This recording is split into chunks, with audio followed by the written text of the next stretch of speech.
പിന്നെ നമ്മൾ സാധാരണ രീതിയിൽ എല്ലാവരും ബ്രഷ് ചെയ്യുകയെന്ന് വെച്ച് കഴിഞ്ഞാൽ നല്ലോണം ഇങ്ങനെ ഒന്നെങ്കിൽ ഹാർഡ് ബ്രഷ് വാങ്ങിക്കും, എന്നിട്ട് നല്ലോണം ഇങ്ങനെ റബ്ബ് ചെയ്ത് ഭയങ്കര തേക്കും. ചിലർ ഫോണൊക്കെ വിളിച്ച് അടിച്ച് തേക്കും, ചിലർ പിന്നെ മറ്റുള്ളവരോട് വർത്തമാനം പറഞ്ഞ് ഇങ്ങനെ തെറിപ്പിച്ച് അങ്ങനെയൊക്കെ തേക്കും.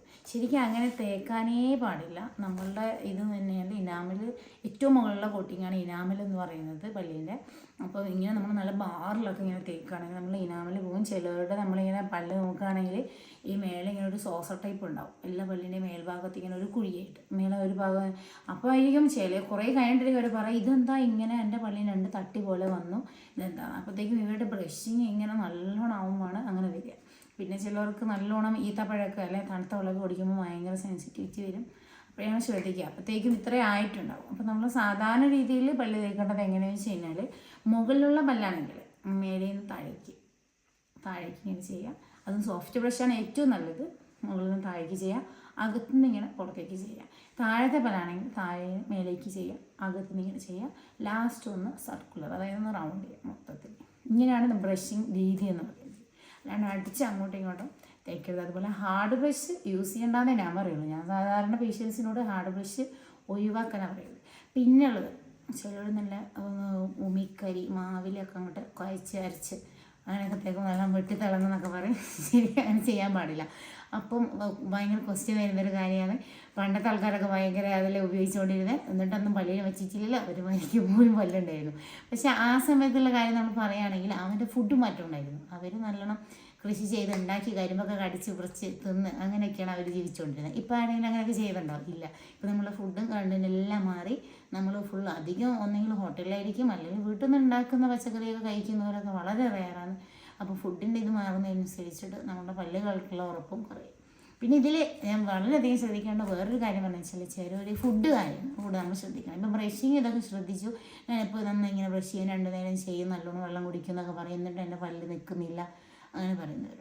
അപ്പോൾ നമ്മൾ കുറച്ച് ഫുഡിൻ്റെ ഇതും കൂടെ ഞാൻ പറഞ്ഞില്ല. സാധാരണ രീതിയിൽ നമുക്ക് വായയിൽ പിന്നെ പല്ലിന് നല്ല ഹെൽത്തി ആയിട്ടുള്ള ഫുഡുകൾ എന്ന് പറഞ്ഞാൽ green colours vegetables, green colour fruits അങ്ങനത്തെയൊക്കെയാണ്. അപ്പോൾ നമ്മൾ ഗ്രീൻ കളറിലുള്ള നിങ്ങൾ എന്തും ചീരയാണെങ്കിലും വാട്ടർമെലൺ അങ്ങനെ എന്തും ഗ്രീൻ കളറിലുള്ളത് നല്ല കാൽസ്യം വൈറ്റമിൻ ഡി ഒക്കെ കിട്ടുന്നത്. അതുപോലെ എഗ്ഗ്, പാലൊക്കെ ചിലവർക്ക് ഇഷ്ടമില്ലെങ്കിൽ എന്തെങ്കിലുമൊക്കെ ചെറിയ പൊടിയൊക്കെ ഇട്ടിട്ട് പാലൊക്കെ കുടിക്കാൻ. ഇതൊക്കെ കഴിച്ചിട്ട് ബ്രഷ് ചെയ്യാതെ കിടക്കരുത്.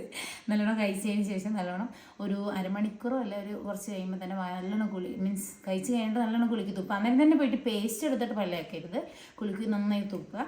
എന്നിട്ട് പിന്നെ നൈറ്റിലും രാവിലെ, മെയിനായിട്ട് നൈറ്റിലാണ് ഞാൻ നിർബന്ധമായിട്ട് ഞാൻ പറയുന്നത്. നൈറ്റിൽ നിങ്ങൾ നല്ലോണം ബ്രഷ് ചെയ്തിട്ട് തന്നെ കിടക്കണം. പിന്നെ നമ്മൾ പറയണത് ഞാൻ ഉദ്ദേശിക്കുന്നത് വെച്ച് കഴിഞ്ഞാൽ നമ്മൾ എപ്പോഴാണ് ക്ലീൻ ചെയ്യേണ്ടത്, പല്ല് എപ്പോഴാണ് കേട് വന്നാൽ എങ്ങനെ ശ്രദ്ധിക്കേണ്ടത്, ഏത് ബ്രഷാണ് ഉപയോഗിക്കേണ്ടത്, അങ്ങനെ ഒത്തിരി ക്വസ്റ്റ്യൻ മീൻസ് എല്ലാവർക്കും ഉള്ള ഒരു സംശയങ്ങളാണ്. അപ്പോൾ അതിനെക്കുറിച്ച് ചെറുതായിട്ടൊന്ന് പറഞ്ഞുതരാം. ഓക്കെ. പിന്നെ നമ്മുടെ സാധാരണ രീതിയിൽ ഒരു 6 മാസം ഒരു 1 ഇയർ കഴിയുമ്പോൾ ക്ലീൻ ചെയ്യുന്നത് നിർബന്ധമാണ്. അപ്പോൾ എപ്പോഴാണ് ക്ലീൻ ചെയ്യേണ്ടതെന്ന് വെച്ച് കഴിഞ്ഞാൽ ആ ഒരു 6 മാസത്തിൻ്റെ ഇടയ്ക്കൊക്കെ നമുക്ക് നോക്കുകയാണെങ്കിൽ പല്ലിലൊരു യെല്ലോ സാധനം, അതായത് നമ്മൾ കാൽക്കുലസ് എന്നാ പറയുക, കക്ക കെട്ടിക്കിടക്കുന്നുണ്ടാവും. അല്ലെങ്കിൽ പല്ലിൻ്റെ ഇപ്പോൾ പുറത്തു ഭാഗത്തൊക്കെ നോക്കുകയാണെങ്കിൽ ഒരു മഞ്ഞ പോലത്തെ സാധനം പല്ലിൻ്റെ മേലെ ഇങ്ങനെ മൂടിക്കിടക്കുന്നുണ്ടാവും. അധികം പേരും ചിന്തിക്കും അത് പല്ലാണ്. ചിലവർ വന്നിട്ട് പറയും ആ പല്ല് ഇളകിപ്പോയി, പല്ലിൽ നിന്നെന്തോ പല്ല് പൊട്ടി ഒക്കെ. അപ്പോഴേക്കും ഇവരുടെ അഴുക്ക് ഇങ്ങനെ കൂടിയിട്ടായിരിക്കും വരിക. സാധാരണ രീതിയിൽ പേഷ്യൻസ് വരിക എപ്പോഴാന്ന് വെച്ചിട്ടുണ്ടെങ്കിൽ ഒന്നെങ്കിൽ വായിൽ നല്ല സ്മെല്ല് വരുമ്പം, അല്ലെങ്കിൽ ബ്രഷ് ചെയ്യുമ്പോൾ ഈ പറഞ്ഞ പോലെ കക്ക പൊട്ടിയപ്പം പല്ല് പൊട്ടി എന്ന് പറഞ്ഞിട്ട് വരും, അല്ലെങ്കിൽ ബ്രഷ് ചെയ്യുമ്പോൾ ബ്ലഡ് വന്നു അങ്ങനെയൊക്കെ പറഞ്ഞിട്ട് വരും. പക്ഷേ ശരിക്കും നമ്മൾ ഒരു വർഷത്തിൽ ഒരു വട്ടമെങ്കിലും, അല്ലെങ്കിൽ 2 വർഷത്തിൽ 2 വർഷമാകുമ്പോൾ ഒരു വട്ടമെങ്കിലും എന്തായാലും നമ്മൾ ക്ലീൻ ചെയ്യണം എല്ലാ പല്ലുകളും. കാരണം എല്ലാ സ്ഥലങ്ങളിലും നമുക്കിപ്പോൾ ചിലവരുടെ പല്ല് ഒരുപോലെയുള്ള നിലയായിരിക്കും, ചിലവരുടെ മേലെ താഴെയൊക്കെ ആയിട്ട് കൊന്തറനൊക്കെ ആയിരിക്കും, ചിലവരുടെ ഉള്ളോട്ട് കുറേ ഉണ്ടാവും, പുറത്തോട്ട് കുറച്ചുണ്ടാവും, അങ്ങനെയൊക്കെ ആയിരിക്കും. അപ്പം എല്ലാ സ്ഥലങ്ങളും നമ്മളുടെ ബ്രഷ് കൊണ്ട് ഇപ്പം ക്ലീൻ ചെയ്യുകയാണെങ്കിൽ നമുക്ക് എന്താവില്ല, എല്ലാ സ്ഥലത്തും ഒരുപോലെ ക്ലീൻ ചെയ്യാൻ നടക്കില്ല. അപ്പോൾ അതുകൊണ്ട് എന്തായാലും ഡെൻറ്റിസ്റ്റിനെ കാണിച്ചിട്ട് ഒരു വർഷത്തിൽ ഒരു വട്ടമെങ്കിലും നിർബന്ധമായും ക്ലീൻ ചെയ്യേണ്ടത് എന്തായാലും ശ്രദ്ധിക്കേണ്ട ഒരു കാര്യമാണ്. അപ്പോൾ ഈ സ്റ്റിക്കി ആയിട്ടുള്ള പിന്നെ ചോക്ലേറ്റുകൾ ഉണ്ടാവില്ലേ, അങ്ങനെ ഒട്ടിപ്പിടിക്കുക, അതൊക്കെ ഇങ്ങനെ കടുമ്പോൾ പൊട്ടിച്ച് കളയുന്നതല്ല, സ്റ്റിക്കായിട്ടുള്ള അങ്ങനെ ഒട്ടിപ്പിടിക്കുന്നത്, ലൈക്ക് അങ്ങനെ ഒട്ടിപ്പിടിക്കുന്നതൊക്കെ ഇങ്ങനെ എന്താക്കുക, കഴിച്ച് കഴിഞ്ഞാൽ ഇങ്ങനെ ഒട്ടി നിൽക്കും. ചില കുട്ടികളെയൊക്കെ ചിലത് പല്ലിങ്ങനെ കുറച്ചിങ്ങനെ കുഴിഞ്ഞിട്ടൊക്കെ ഉണ്ടാവും. അപ്പോൾ അതിങ്ങനെ ഒട്ടി നിൽക്കും. അത് 2-3 ദിവസമൊക്കെ ഒട്ടി നിൽക്കുമ്പോഴത്തേക്കും കേടുവരാനുള്ള ചാൻസ് ഭയങ്കര കൂടുതലാണ്. അപ്പോൾ അങ്ങനെയൊക്കെ ഒട്ടിപ്പിടിക്കുന്ന സാധനങ്ങൾ അധികം ഒഴിവാക്കുക, ചോക്ലേറ്റുകളൊക്കെ. ഇനി മീൻസ് എന്തായാലും കഴിക്കുന്നവരാണെങ്കിൽ കഴിച്ച് കഴിഞ്ഞിട്ടൊരു 10 മിനിറ്റ് കഴിയുമ്പോൾ നല്ലോണം നല്ലൊരു 3-4 വട്ടമൊക്കെ ഇങ്ങനെ കുലുക്കി തുപ്പാൻ പറയാം.